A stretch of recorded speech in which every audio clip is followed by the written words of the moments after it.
सबसे पहले हम आपको उन 4 सवालों का सच बताएंगे जो सैफ अली खान पर हुए हमले के मामले में लगातार पूछे जा रहे हैं। देश भर में लोग अपने घरों में, दफ्तरों में, चाय की दुकान पर, बाहर, बस अड्डे पर यह चर्चा कर रहे हैं कि सैफ अली खान पर जो हमला हुआ उस कहानी में कुछ ना कुछ फिल्मी दिखता है, कुछ ना कुछ ऐसा है जो हमें पता नहीं है। कई बातें बहुत शक पैदा करती हैं। आप में से भी बहुत सारे लोगों ने अपने घर में डाइनिंग टेबल पर बैठकर अपने परिवार और दोस्तों के साथ यह चर्चा जरूर की होगी कि सैफ अली खान पर जो हमला हुआ है उसमें जो बातें सामने निकल कर आ रही हैं उनमें कुछ शक पैदा होता है। ऐसा लगता है कि पूरा सच अभी सामने आया नहीं है।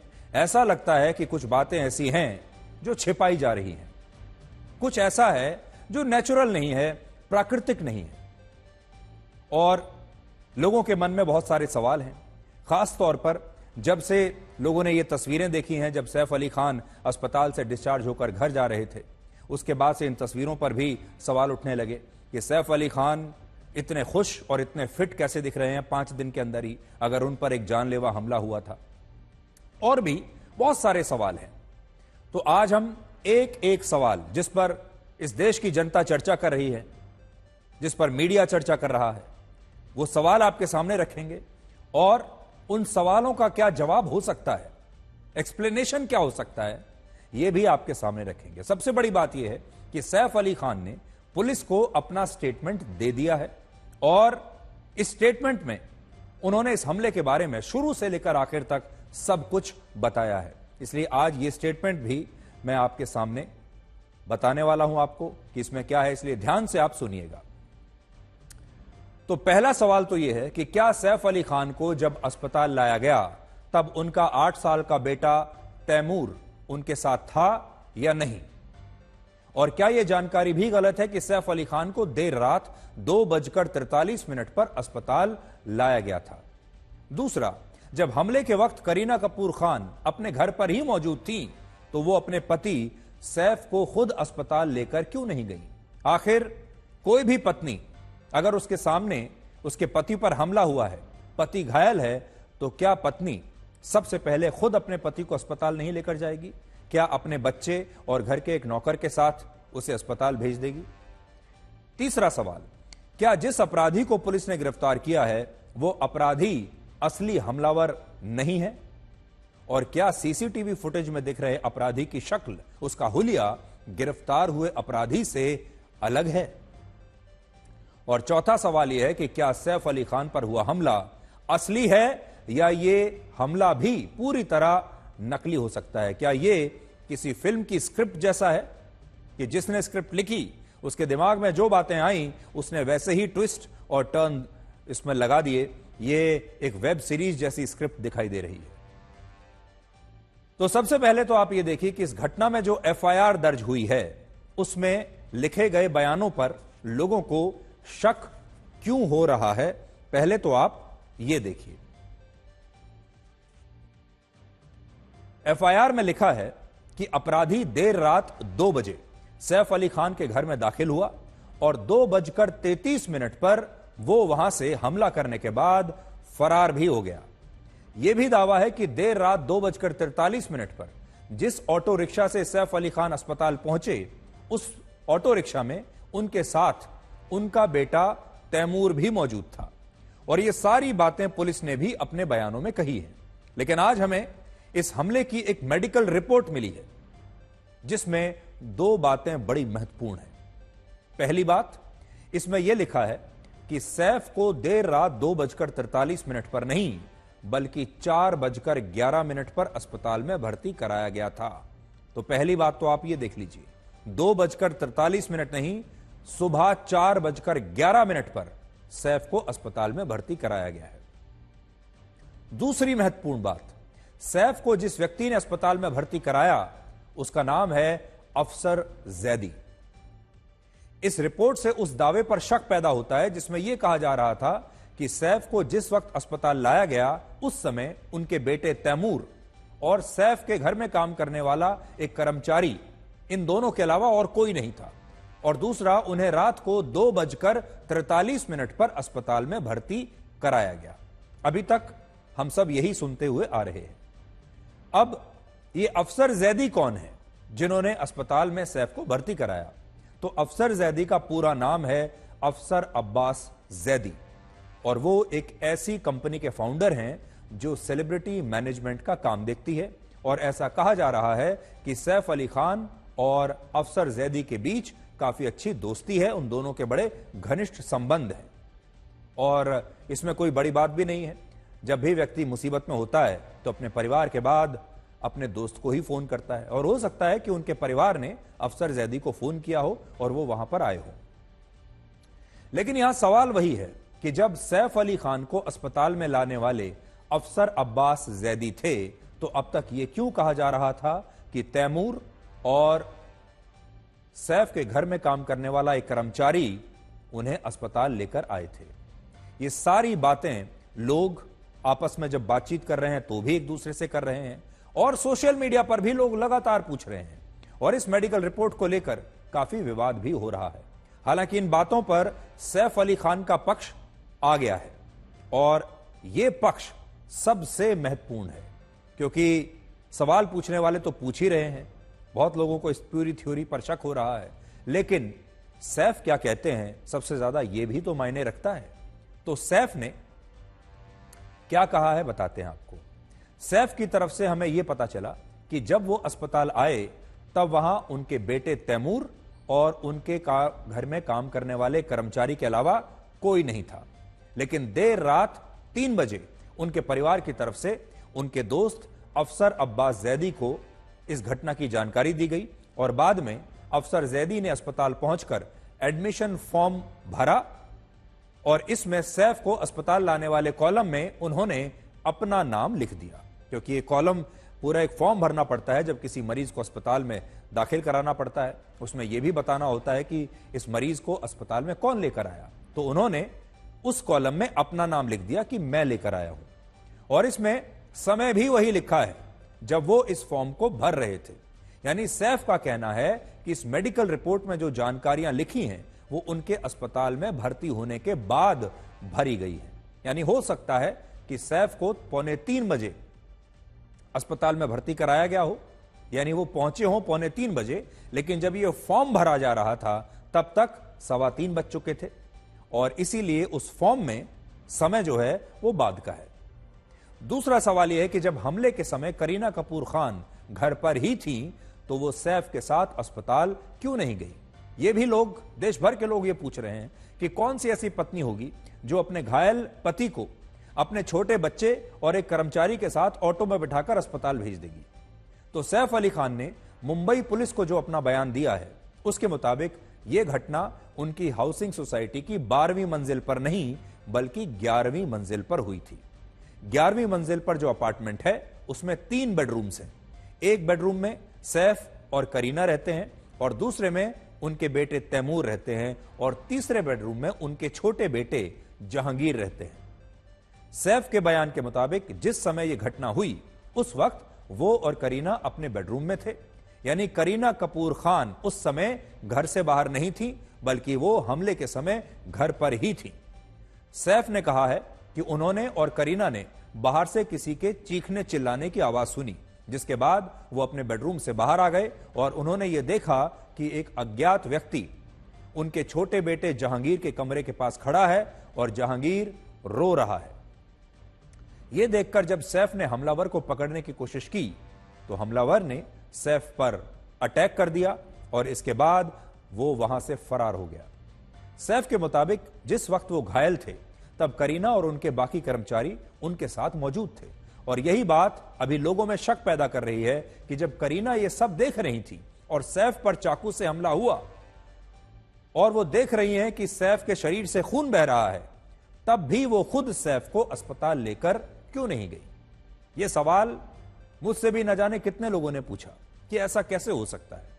इन सवालों पर सैफ की सफाई सुनिए। सैफ का कहना है कि इस अपराधी को देखकर उनका छोटा बेटा जहांगीर बहुत घबरा गया था, वो लगातार रो रहा था, जिसके कारण करीना ने घर पर ही रुकने का फैसला किया और करीना को यह लगा कि इस समय उस छोटे बच्चे के साथ रहना जरूरी है, और उन्होंने तैमूर और सैफ अली खान के कर्मचारी को सैफ को अस्पताल ले जाने के लिए भेज दिया। यहां एक और अजीब सी बात यह है कि जब अपराधी को सैफ के कर्मचारियों ने जहांगीर के कमरे में बंद कर दिया था तो वो वहां से फरार आखिर हुआ कैसे? अब पुलिस का यह कहना है कि अपराधी सैफ की हाउसिंग सोसाइटी में पीछे की दीवार से कूदकर अंदर आया था। इसके बाद वो पहली मंजिल तक एक पाइप से चढ़कर गया। पहली मंजिल से 10वीं मंजिल पर वो सीढ़ियों से बाकायदा चढ़कर पहुंचा सबके सामने, और फिर 10वीं मंजिल से 11वीं मंजिल पर वो फिर से पाइप के सहारे चढ़कर ऊपर आया। और 11वीं मंजिल पर जहां जहांगीर के कमरे का बाथरूम है, वहां खिड़की पर एक जाली लगी थी। इस जाली को तोड़कर यह अपराधी सैफ के घर में दाखिल हुआ। और जब घटना के बाद सैफ के स्टाफ ने इस अपराधी को फिर से जहांगीर के कमरे में बंद किया तो वो वापस इसी खिड़की के रास्ते पहले पाइप से 10वीं मंजिल पर आया और बाद में 10वीं मंजिल से पहली मंजिल तक सीढ़ियों से नीचे गया, और फिर पहली मंजिल से ग्राउंड फ्लोर पर जाने के लिए उसने दोबारा से वैसे ही पाइप का सहारा लिया। यानी जिस तरीके से वो बिल्डिंग में घुसा था, बिल्कुल उसी तरीके से वो बिल्डिंग से बाहर भी निकला, और आखिर में वो फिर से पीछे की दीवार को फांदकर इस हाउसिंग सोसाइटी से फरार हो गया। इससे यह तो समझ में आता है कि आरोपी कमरे में बंद होने के बाद भी कैसे भागा होगा, लेकिन यहां एक सवाल यह भी है कि क्या किसी भी अपराधी के लिए कुछ ही मिनटों में 11वीं मंजिल से खिड़की से घुसकर पाइप और सीढ़ियों से नीचे उतरकर और दीवार फांदकर भागना इतना आसान हो सकता है? यह सवाल इसलिए भी उठा क्योंकि ऐसा दावा है कि सैफ अली खान 2:43 पर ऑटो रिक्शा से अस्पताल पहुंच गए थे, जबकि यह अपराधी 2:30 बजे के आसपास जहांगीर के कमरे में बंद था। तो सवाल यह भी है कि कुछ मिनटों में यह अपराधी कैसे खिड़की पर चढ़ा, कैसे पाइप से 10वीं मंजिल पर पहुंच गया, कैसे पहली मंजिल पर फिर से पाइप के सहारे वहां से ग्राउंड फ्लोर पर आ गया, और कैसे ये इतने शोर और हंगामे के बीच दीवार को फिर से फांदकर इस हाउसिंग सोसाइटी से फरार हो गया। और इस दौरान सैफ के परिवार ने ना कोई शोर मचाया, ना किसी पड़ोसी को उठाया, और किसी को भी कानों कान खबर नहीं हुई कि इतनी बड़ी घटना इस घर में हो रही है। एक और सवाल यह है कि क्या जिस अपराधी को पुलिस ने गिरफ्तार किया है वो अपराधी असली हमलावर नहीं है? अब बहुत सारे लोगों ने जब ये सीसीटीवी फुटेज देखा और इस फुटेज में जो अपराधी उन्हें दिख रहा है और जिस व्यक्ति को पुलिस ने गिरफ्तार किया है, ये दोनों अलग अलग दिखाई देते हैं। अब मैं बड़ी स्क्रीन पर आपको दोनों को दिखाता हूं, आप भी ध्यान से देखिए। एक बार जरा बड़ी स्क्रीन पर आप देखिए। एक तरफ वो व्यक्ति है जो सीसीटीवी में दिख रहा है, जो सीढ़ियों से भाग रहा है, और दूसरी तरफ वो व्यक्ति है जिसे पुलिस ने गिरफ्तार किया है। अब आप भी अगर अपना सामान्य ज्ञान भी लगाएंगे, कॉमन सेंस भी अगर लगाएंगे, तो ज्यादातर लोगों को यही लगेगा कि ये दोनों लोग अलग दिख रहे हैं, एक जैसे नहीं दिख रहे हैं, और इनकी उम्र में भी काफी फर्क दिखाई दे रहा है। अगर आप देखेंगे सीसीटीवी फुटेज में जो व्यक्ति आपको दिख रहा है, यह व्यक्ति उम्र में थोड़ा कम दिखता है, ये युवा दिख रहा है। देखिए, ये जब आया था तो इसने अपने चेहरे पर कपड़ा बांधा हुआ था, लेकिन जब गया तो कपड़ा उतर गया था। और पुलिस ने जिसे गिरफ्तार किया है वो व्यक्ति उम्र में थोड़ा ज्यादा दिखाई दे रहा है, और बालों को अगर आप ध्यान से देखेंगे तो दोनों के बाल भी आपको अलग अलग नजर आएंगे। जिस व्यक्ति को पकड़ा है उसके थोड़े हल्के बाल हैं, थोड़े पके हुए बाल हैं, और जो व्यक्ति आपको भागते हुए दिख रहा है, इस व्यक्ति के घने बाल हैं, काले बाल हैं। कुछ मीडिया रिपोर्ट्स में यह दावा किया गया कि हमला करने वाले अपराधी और गिरफ्तार हुए आरोपी का चेहरा, आंख, उसके होंठ, माथा और पूरी जो बनावट है चेहरे की, वो बिल्कुल अलग है। ऐसा दावा किया गया कि जिस संदिग्ध को पुलिस ने गिरफ्तार किया उसका माथा लंबा है और उसका जो चेहरा है वो अलग दिखता है, जबकि सीसीटीवी में दिख रहे अपराधी का माथा थोड़ा छोटा सा उसके मुकाबले दिखता है, और दोनों के बीच चेहरे को लेकर भी अंतर दिखाई दे रहा है। अब कुछ लोग एआई टूल्स की मदद से यह तुलना करके भी दिखा रहे हैं कि पुलिस ने असली हमलावर की जगह किसी और व्यक्ति को गिरफ्तार कर लिया है, और इस मामले में जरूर कुछ ऐसा है जिसे छिपाने की कोशिश हो रही है। अब आपको ऐसा लग रहा होगा जैसे आप कोई क्राइम थ्रिलर देख रहे हैं, जैसे आप कोई ऐसी फिल्म देख रहे हैं जो सस्पेंस से भरी हुई है। एक हमला हुआ है और उस हमले की जांच हो रही है और सब जानना चाहते हैं कि यह हमला किसने किया है। आपको बिल्कुल ऐसा लगता होगा जैसे या तो आप कोई ऐसी वेब सीरीज देख रहे हैं जिसमें आप दिल थाम कर बैठे हैं कि अब आगे क्या होने वाला है। बिल्कुल सब कुछ फिल्मी दिखाई दे रहा है। तो ऐसे मामलों में फोरेंसिक जांच बहुत महत्वपूर्ण होती है और हमें यह पता चला कि फोरेंसिक टीम ने घटनाक्रम से जितने भी फिंगरप्रिंट्स लिए थे वो गिरफ्तार हुए आरोपी शरीफुल से मैच हो गए हैं। यानी फोरेंसिक टीम की जांच इस बात की पुष्टि कर रही है कि पुलिस ने सही अपराधी को गिरफ्तार किया है। तो वो सारे लोग जो ये कहते हैं कि अपराधी का चेहरा अलग है और जो सीसीटीवी में दिख रहा है उसका चेहरा अलग है, उनके लिए यह बात स्पष्ट हो गई है कि मुंबई पुलिस की फोरेंसिक टीम ने जो फिंगरप्रिंट्स इकट्ठे किए वो सारे फिंगरप्रिंट्स मैच हो गए हैं। जिस व्यक्ति को गिरफ्तार किया है उसी के फिंगरप्रिंट्स सैफ के घर पर पाए गए हैं और इसी व्यक्ति के फिंगरप्रिंट्स उस पाइप पर भी मिल गए हैं जिस पाइप से चढ़कर यह सैफ अली खान के घर में घुसा था। तो यह सारी जो थ्योरी है यह अब डिस्ट्रॉय हो गई है। अब सवाल यह है कि अगर पुलिस ने सही अपराधी को गिरफ्तार किया है तो उसकी तस्वीर सीसीटीवी फुटेज में दिख रहे हमलावर से अलग क्यों दिखती है? तो इसकी भी 3 वजहें हैं। पहली वजह यह कि सीसीटीवी फुटेज में जो हमलावर दिख रहा है उस फुटेज की ब्राइटनेस को बढ़ाने के लिए पुलिस ने इस फुटेज में कई फिल्टर्स का इस्तेमाल किया और इसी के कारण इस तस्वीर में हमलावर के चेहरे का रंग गोरा दिख रहा है और गिरफ्तार हुए अपराधी का रंग सांवला दिख रहा है। क्योंकि ये जो सीसीटीवी फुटेज है इसमें फिल्टर्स का इस्तेमाल किया गया है और ये जो सीसीटीवी फुटेज रिलीज हुई है ये पुलिस द्वारा रिलीज की गई थी। आप समझ लीजिए रिलीज हुई है या लीक हुई है, लेकिन ये वो है जो पुलिस के पास थी और इसमें कई फिल्टर्स का प्रयोग किया गया है। जैसे आप जब अपनी फोटो आजकल लेते हैं या इंस्टाग्राम पर अपनी जब फोटो डालते हैं तो आप में से ज्यादातर लोग उसमें पहले फिल्टर का प्रयोग करते हैं और उस फिल्टर से आप ज्यादा सुंदर दिखने लगते हैं। आपकी जो काया है वो ज्यादा सुंदर दिखने लगती है, बाल ज्यादा अच्छे दिखने लगते हैं और आप जैसे असल में दिखते हैं उससे कहीं ज्यादा अच्छे आप इंस्टाग्राम पर दिखते हैं क्योंकि आप अपनी ब्राइटनेस बढ़ा लेते हैं, उसमें कई तरह के फिल्टर्स लगाते हैं। तो आप ये समझ लीजिए कि इस अपराधी की भी ये फिल्टर वाली फोटो है। ये अपराधी असल में ऐसा दिखता है, लेकिन यही अपराधी अगर इंस्टाग्राम पर अपनी फोटो डाले तो शायद ऐसा दिखेगा क्योंकि उसमें बहुत सारे फिल्टर्स का प्रयोग किया गया है, इसमें ब्राइटनेस को बढ़ा दिया गया है। दूसरा, जो लोग ये कह रहे हैं कि दोनों अपराधियों की आंख, नाक, माथा एक दूसरे से नहीं मिलते, तो इसका कारण यह हो सकता है कि सीसीटीवी फुटेज वाली तस्वीर टॉप एंगल से ली गई है। अगर आप इसमें देखें तो सीसीटीवी फुटेज में यह कैमरा शायद कहीं ऊपर छत के आसपास लगा होगा और यह ऊपर से तस्वीर ली गई है और दूसरी जो तस्वीर है जो गिरफ्तार होने के बाद इस व्यक्ति की ली गई है, यह तस्वीर सामने से या थोड़ा नीचे से ली गई है।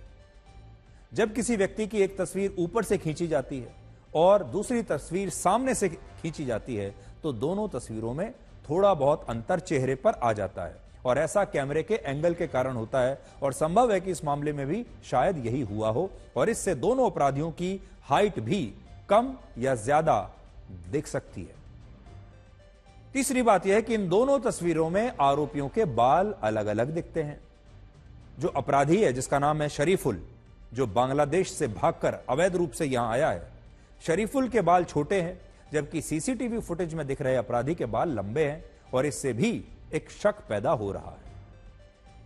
इस पर पुलिस ने यह कहा कि सैफ पर हमला करने के बाद शरीफुल सुबह सुबह दादर वेस्ट से मुंबई के वर्ली कोलीवाड़ा इलाके में गया था, जहां एक दुकान पर उसने सबसे पहले अपने बाल कटवा लिए, हेयर कट कराया और इसीलिए दोनों तस्वीरों में अपराधी के बाल अलग अलग दिख रहे हैं। यानी जिस दिन हमला किया उस दिन इसके बाल लंबे थे और अगले ही दिन इसने अपने बाल कटवा लिए, हेयर कट ले लिया।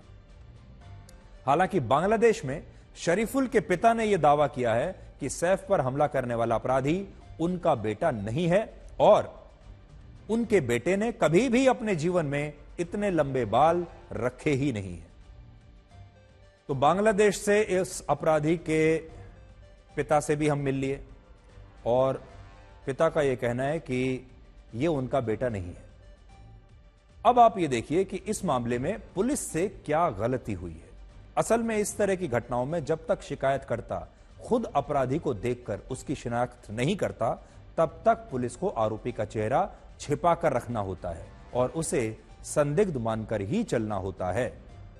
आपने अक्सर यह देखा होगा कि ऐसे मामलों में पुलिस अपराधियों के चेहरे पर एक नकाब जरूर पहनवा देती है और जब शिकायतकर्ता खुद अपराधी को देखकर शिनाख्त कर लेता है और कह देता है कि इसी अपराधी ने इस घटना को अंजाम दिया है, तब पुलिस उस अपराधी का चेहरा सार्वजनिक करती है, मीडिया के सामने लाती है। इसीलिए आपने देखा होगा, आप कई बार सोचते होंगे कि जब पुलिस किसी अपराधी को पकड़ती है तो उसके चेहरे को ढक क्यों देती है, उसे एक नकाब क्यों पहना देती है। कुछ मामलों में पहनाती है और कुछ मामलों में नहीं पहनाती है।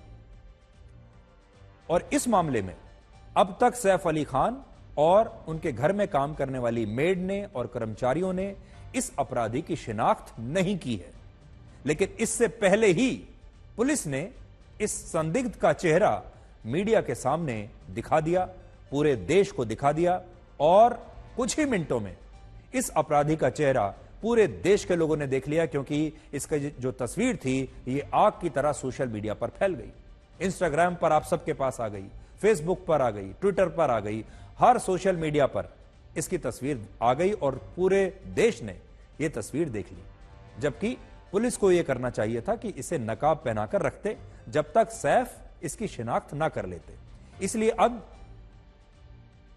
यह बात सैफ अली खान और उनके स्टाफ के लोग ही बता सकते हैं कि क्या जो संदिग्ध गिरफ्तार हुआ है इसी व्यक्ति ने उन पर हमला किया था या फिर हमलावर कोई और है।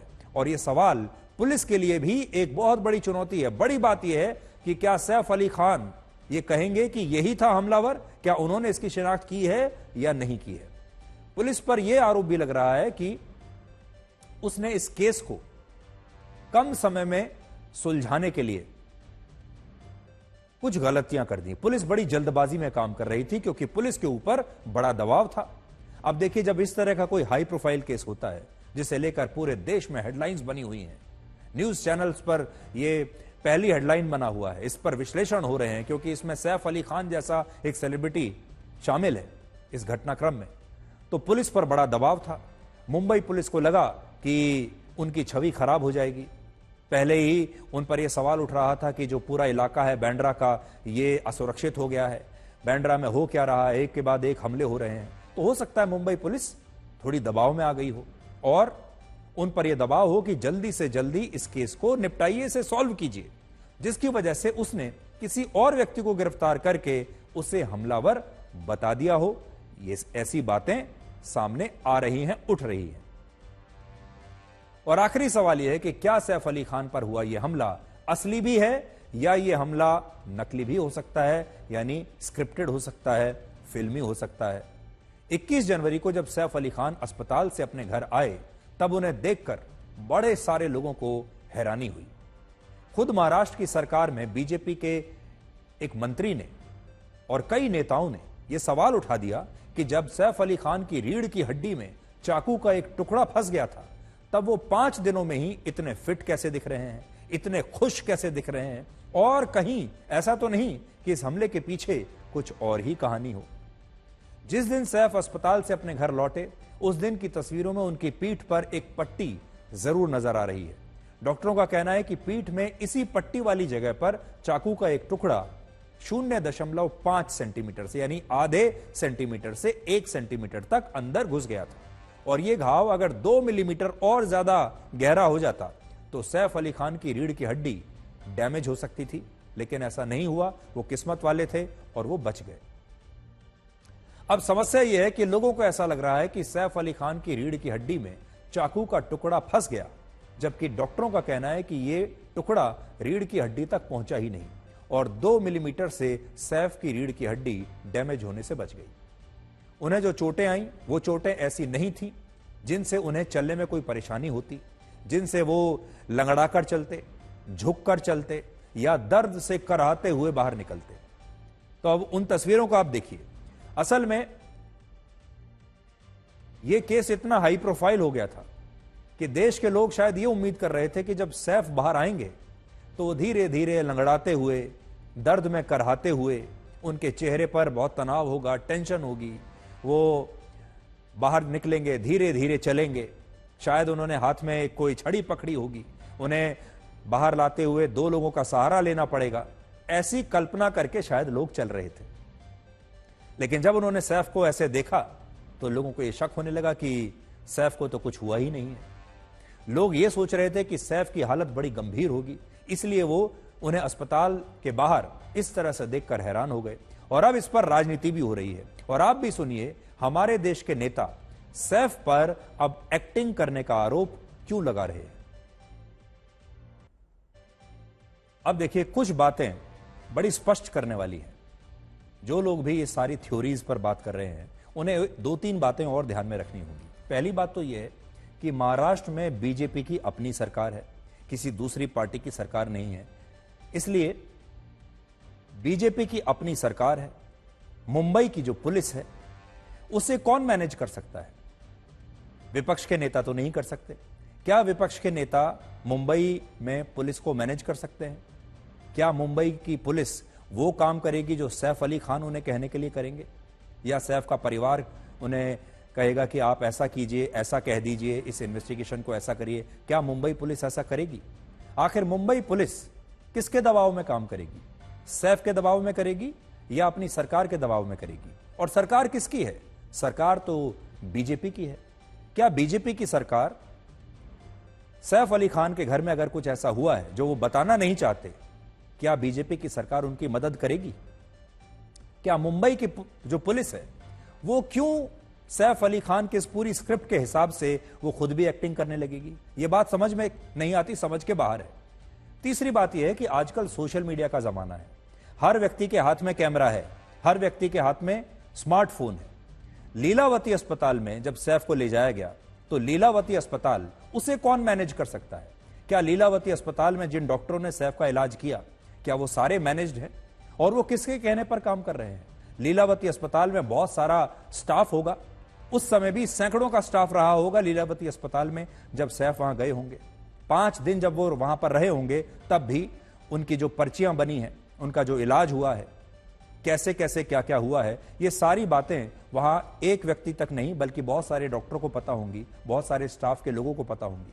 इसलिए आज के जमाने में किसी भी बात को छुपाना इतना आसान नहीं है। तो 3 बातें आप याद रखिएगा, बीजेपी की सरकार है वहां पर, मुंबई पुलिस, और तीसरा लीलावती अस्पताल का स्टाफ और डॉक्टर।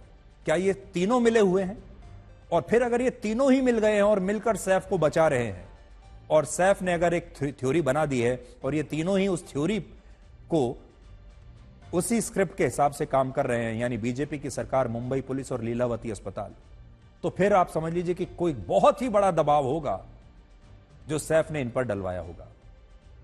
और एक और खास बात यह है कि जब यह अपराधी पकड़ा गया है, अब सैफ को और सैफ के घर में उस समय मौजूद रहे लोगों को, उनके कर्मचारियों को, अगर करीना ने देखा है तो करीना कपूर खान को भी, अब इस अपराधी की पहचान करनी होगी, शिनाख्त करनी होगी। इन सारे लोगों को यह बताना होगा कि हां, यही अपराधी था जिसने हमारे ऊपर हमला किया था। तो क्या सैफ इसे पहचानेंगे या पहचानते हैं? और दूसरा, जब इस व्यक्ति ने हमला किया होगा, हो सकता है तब इसने अपना चेहरा ढक रखा हो और भागते हुए बाद में इसका जो कपड़ा है चेहरे से, नकाब जो है वो गिर गया हो। तो अगर इसने अपने चेहरे पर कपड़ा बांधा हुआ था, तब हो सकता है सैफ भी ये कहें कि मैं नहीं पहचान सकता क्योंकि इसका चेहरा ढका हुआ था। इसलिए अभी एक और ट्विस्ट के लिए तैयार रहिए, इस कहानी में एक ट्विस्ट और आ सकता है। इसलिए मैं आपको कह रहा हूं, ये एकदम वेब सीरीज जैसी कहानी है। और वो ट्विस्ट ये होगा जब सैफ ये कहेंगे कि ये जो चेहरा है इस व्यक्ति का, ये मैं पहचान नहीं सकता क्योंकि इसके चेहरे पर उस समय नकाब था। इसलिए अब जो अगली गुत्थी है वो ये है कि सैफ इसे पहचानते हैं या नहीं, और क्या उस समय इसने अपना चेहरा ढका हुआ था या नहीं। और इस मामले में चुनौती हमारे नेताओं के लिए भी है। उन्हें यह समझ में नहीं आ रहा कि वो वोट बैंक के लिए बांग्लादेश से घुसपैठ करके आए शरीफुल का समर्थन करें या वो सैफ अली खान का समर्थन करें। सैफ अली खान का धर्म भी इस्लाम है और गिरफ्तार हुए आरोपी का धर्म भी इस्लाम है। और इसीलिए हमारे देश में कुछ नेता अभी भी धर्म को लेकर जरा असमंजस में पड़े हुए हैं कि करें तो करें क्या। अगर इन दोनों में से किसी का एक धर्म भी अलग निकल आता तो यहां पर धर्म का एंगल भी आ जाता, लेकिन धर्म का एंगल अभी बन नहीं रहा है। अब हम आपको महाकुंभ में फिल्म अभिनेत्री ममता कुलकर्णी का एक नया आध्यात्मिक रूप दिखाएंगे। अब ममता कुलकर्णी किन्नर अखाड़े की महामंडलेश्वर बन गई हैं और उनका नया नाम होगा श्री यमाई ममता नंद गिरी। ममता कुलकर्णी महामंडलेश्वर की यह पदवी किन्नर अखाड़े ने दे दी है और यह अखाड़ा वर्ष 2015 में बना था और यह सनातन धर्म के 13 प्रमुख अखाड़ों से अलग है। इस अखाड़े की आचार्य महामंडलेश्वर लक्ष्मी नारायण त्रिपाठी हैं और आज ममता कुलकर्णी ने सबसे पहले उन्हीं से मुलाकात की, जिसके बाद किन्नर अखाड़े ने यह ऐलान किया कि वो ममता कुलकर्णी को महामंडलेश्वर की पदवी देगा। और जिस तरह किसी संस्था, कंपनी या सरकार का संचालन अलग अलग पदों पर बैठे लोग करते हैं, ठीक उसी तरह से अखाड़ों में भी संचालन के लिए साधु संतों और सन्यासियों को एक पदवी दी जाती है और इनमें सबसे बड़ा पद होता है शंकराचार्य का और दूसरा बड़ा पद होता है महामंडलेश्वर का। और ममता कुलकर्णी अब महामंडलेश्वर बन चुकी है। महामंडलेश्वर बनने के लिए सबसे पहले किसी व्यक्ति को स्वयं का पिंडदान करना होता है और उसके बाद उसका पट्टाभिषेक किया जाता है और आज यही हुआ। आज महामंडलेश्वर बनने के लिए ममता कुलकर्णी ने संगम की त्रिवेणी में पहले पवित्र स्नान किया। इसके बाद अपना पिंडदान करके उन्होंने अपनी ममता कुलकर्णी की पहचान को हमेशा के लिए त्याग दिया। अब वो ममता कुलकर्णी नहीं बल्कि श्री यमाई ममता नंद गिरी कहलाएंगी और उन्हें किन्नर अखाड़े की महामंडलेश्वर आज से माना जाएगा। अब बहुत सारे लोग कह रहे हैं कि ममता कुलकर्णी अचानक से महामंडलेश्वर कैसे बन गई, और क्योंकि महामंडलेश्वर बनने के लिए तो पहले दीक्षा लेनी पड़ती है, लंबी अवधि तक तपस्या करके सांसारिक जीवन के प्रवृत्ति मार्ग को छोड़ना पड़ता है।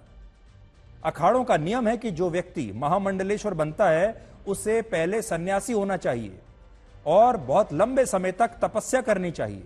उसमें सांसारिक मोह माया के लिए त्याग की भावना होनी चाहिए, पारिवारिक संबंधों से दूर हो जाना चाहिए और वेद पुराणों का ज्ञान होना तो बहुत ही आवश्यक है। तो क्या ये सब ममता कुलकर्णी ने किया है? क्या उन्हें वेद पुराणों का भी अच्छा खासा ज्ञान है? अगर आप ममता कुलकर्णी के जीवन को देखेंगे तो आपको यह पता चलेगा कि कुछ समय पहले तक उनका जीवन विवादों से भरा हुआ था। असल में एक ही जीवन काल में उन्होंने सब कुछ देख लिया। आरोप लगता है कि वर्ष 2013 में ममता कुलकर्णी ने हिंदी फिल्म इंडस्ट्री को छोड़कर एक ड्रग माफिया जिसका नाम है विकी गोस्वामी से दुबई में जाकर शादी कर ली और यह वही ड्रग माफिया है जिसे दुबई में ड्रग्स की तस्करी के लिए 12 वर्षों की जेल हो गई थी। हालांकि ममता कुलकर्णी इन आरोपों को गलत बताती हैं, लेकिन सच यह है कि वर्ष 2016 में मुंबई पुलिस ने ड्रग्स की तस्करी के लिए एक मामले में उनके खिलाफ भी अरेस्ट वारंट जारी कर दिया था और यह बताया था कि उसने मुंबई से 80 लाख रुपए की ड्रग्स बरामद की हैं, जिसका संबंध एक ऐसी कंपनी से था जिसकी डायरेक्टर खुद ममता कुलकर्णी थी।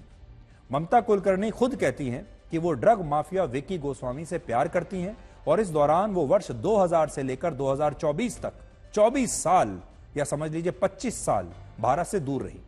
इसके अलावा जब ममता कुलकर्णी ने हिंदी फिल्म इंडस्ट्री को छोड़ा नहीं था, जब वो यहां काम कर रही थी, तब उन पर अंडरवर्ल्ड से कनेक्शन रखने के कई आरोप लगे थे और कहा जाता था कि एक फिल्म के लिए उन्होंने अंडरवर्ल्ड के अपराधियों से फिल्म डायरेक्टर को फोन भी करवाया था।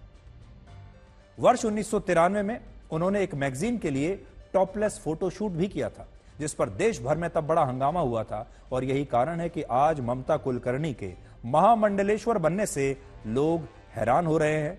बहुत सारे लोग ये भी कह रहे हैं कि क्या यह सनातन धर्म का अपमान नहीं है। वो ये भी पूछ रहे हैं कि ममता कुलकर्णी ने महामंडलेश्वर बनने के लिए किन्नर अखाड़े को ही क्यों चुना है।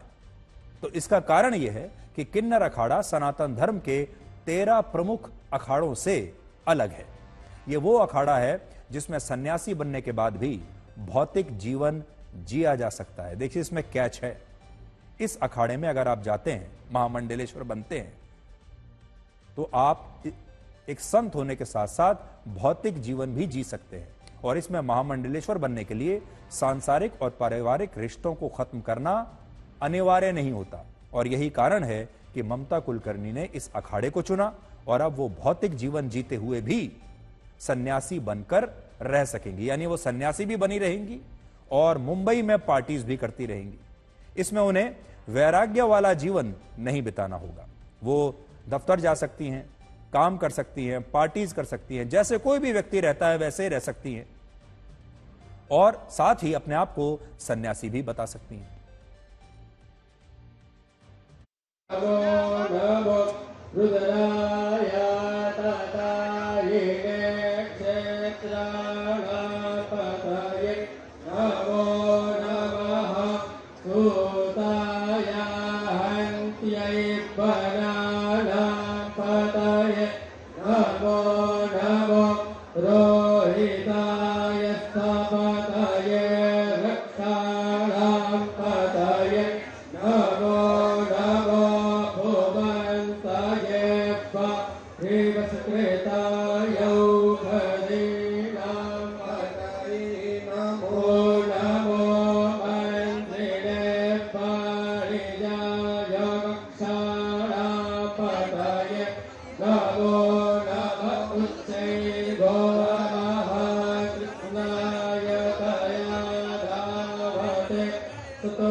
बोलते हैं कि पट्टा गुरु मैंने लक्ष्मी नारायण त्रिपाठी को चुना बिकॉज आज शुक्रवार है और सर्वप्रथम आज महाकाली का दिन है और मुझे कल महामंडलेश्वर बनाने की तैयारी चल रही थी, मुझे पूछा गया तो, लेकिन आज मुझे महाशक्ति ने आदेश दिया कि मुझे ये चुनना है लक्ष्मी नारायण त्रिपाठी जी को, बिकॉज वो साक्षात अर्धनारेश्वर के स्वरूप है। और इससे बड़ी मेरे लिए क्या उपाधि हो सकती है कि एक अर्धनारेश्वर के हाथ मेरा पट्टा अभिषेक हो रहा है। काफी लोग नाराज है, मीडिया लोग नाराज है, मेरे फैंस नाराज है, उनको लगा कि मैं वापस बॉलीवुड आऊंगी, लेकिन ठीक है, जैसे ईश्वर की इच्छा। महाकाल और महाकाली के इच्छा के आगे किसी का कुछ नहीं चलता, वही परब्रह्म है। जो आज की पीढ़ी के हमारे दर्शक हैं वो सोच रहे होंगे कि ये ममता कुलकर्णी कौन है, शायद ममता कुलकर्णी को पहचानते नहीं होंगे। जो इससे पिछली पीढ़ी के जो हमारे दर्शक हैं वो शायद ममता कुलकर्णी को जानते होंगे, क्योंकि ममता कुलकर्णी 90 के दशक में हिंदी फिल्म इंडस्ट्री में आई थी। और मैं उनकी कुछ मशहूर फिल्में आपको बताता हूं। उनकी एक मशहूर फिल्म है करण अर्जुन, जिसमें शाहरुख खान और सलमान खान थे। करण अर्जुन एक सुपरहिट फिल्म है, आपको याद होगा, और इस फिल्म ने कई बड़े रिकॉर्ड बनाए थे। आज भी लोग करण अर्जुन फिल्म को जानते हैं और उसे याद करते हैं। उस फिल्म में ममता कुलकर्णी थी। एक और बड़ी सुपरहिट फिल्म आई थी क्रांतिवीर, नाना पाटेकर के साथ, उसमें भी ममता कुलकर्णी अच्छे रोल में थी। फिर अक्षय कुमार के साथ उनकी एक सुपरहिट फिल्म है सबसे बड़ा खिलाड़ी, उसमें भी ममता कुलकर्णी थी। फिर आमिर खान के साथ भी उन्होंने काम किया है। एक फिल्म आई थी बाजी, बाजी में वो आमिर खान के साथ दिखाई दी थी। और एक और फिल्म थी चाइना गेट, ये भी एक बड़ी फिल्म थी, इसमें भी ममता कुलकर्णी देखी गई थी। तो आप समझ लीजिए कि शाहरुख खान से लेकर सलमान खान, अक्षय कुमार, आमिर खान, इन सब बड़े बड़े स्टार्स के साथ ममता कुलकर्णी काम कर चुकी हैं। बड़ी बात यह है कि ममता कुलकर्णी ने अपने एक जीवन काल में पहले स्टारडम देखा। इतने जल्दी, इतने कम उम्र में उन्होंने ये स्टारडम देख लिया। वो बहुत बड़ी नायिका बन गई। उसके बाद वो अपराध की दुनिया में चली गई, क्योंकि उन्हें किसी ऐसे ड्रग लॉर्ड से प्यार हो गया जो ड्रग्स की तस्करी करता था। फिर वो अपराध की दुनिया में गई। उन्होंने ड्रग्स देखी, उन्होंने अपराध देखा, तस्करी देखी। वो समय उन्होंने बिताया, और जिस अपराधी से वो प्यार करती थी, ऐसा आरोप है, वो खुद भी, विकी गोस्वामी, वो खुद भी जेल में रहा। ये सब होने के बाद अब वो वापस मुंबई लौटी हैं, यानी भारत लौटी हैं, और अब वो अध्यात्म की तरफ जाना चाहती हैं। इसके दो ही कारण हो सकते हैं। एक तो ये कि वाकई ममता कुलकर्णी अब थक चुकी हैं।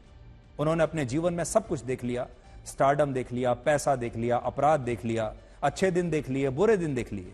और कई बार व्यक्ति जब अपने जीवन में सब कुछ बहुत जल्दी देख लेता है तो उसे विरक्ति होने लगती है। एक थ्योरी तो ये हो सकती है। दूसरी ये भी कि अब वो भारत आई हैं, वो अपने पुराने पापों का प्रायश्चित करना चाहती हैं, अपनी छवि को सुधारना चाहती हैं, और चाहती हैं कि लोग अब उन्हें उनके पास्ट की नजर से ना देखें, और अब वो एक अपनी नई छवि लोगों के सामने प्रस्तुत करना चाहती हैं। और अक्सर एक्टर्स के बारे में कहा जाता है कि एक्टर्स अपनी इमेज को मैनेज करने के लिए कुछ भी कर सकते हैं। इसलिए यह भी हो सकता है कि ये एक्टिंग हो ममता कुलकर्णी की, और यह भी हो सकता है कि वो वाकई पश्चाताप कर रही हैं, प्रायश्चित करना चाहती हैं। तो इसमें दोनों तरह के लोग होंगे जो कहेंगे कि ये सिर्फ और सिर्फ एक्टिंग है, और दूसरे ये भी होंगे जो कहेंगे कि शायद ये पश्चाताप कर रही हैं। अब ये महामंडलेश्वर बन चुकी है। सनातन धर्म का प्रकाश लोगों के बीच फैलाना होगा, और लोगों को सन्यासी बनने के लिए दीक्षा देनी होगी। और महामंडलेश्वर की पदवी मिलने से उन्हें, जो शिष्य बनते हैं उनके, लोगों से जुड़ाव, समाज में उठना बैठना, घूमना फिरना, कोई आर्थिक लाभ न लेना, कुंभ के शाही स्नान में महामंडलेश्वर रथ पर सवार होकर निकलना, ये सब वो कर पाएंगी।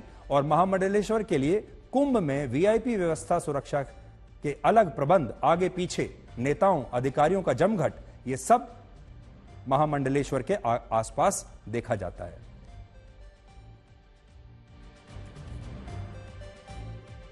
और अब हम आपको यह बताएंगे कि क्या दिल्ली के पूर्व मुख्यमंत्री और आम आदमी पार्टी के संयोजक अरविंद केजरीवाल को वाकई जान का खतरा है।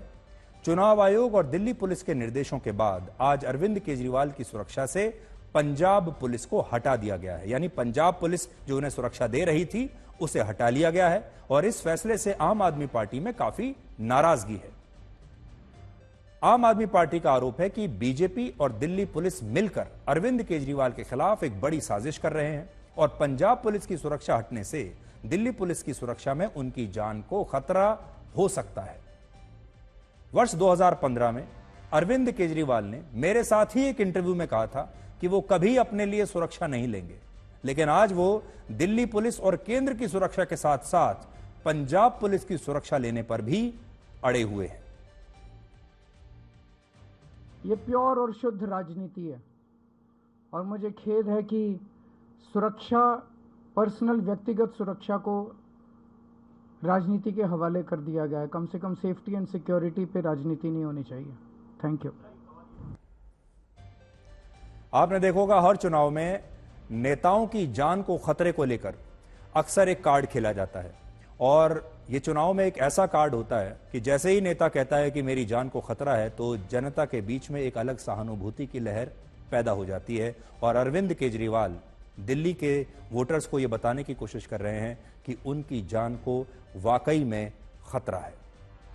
तो आज के लिए ब्लैक एंड व्हाइट में इतना ही। अब आपसे हमारी अगली मुलाकात होगी कल रात 9 बजे। तब तक आप खुश रहिए, सुरक्षित रहिए, स्वस्थ रहिए।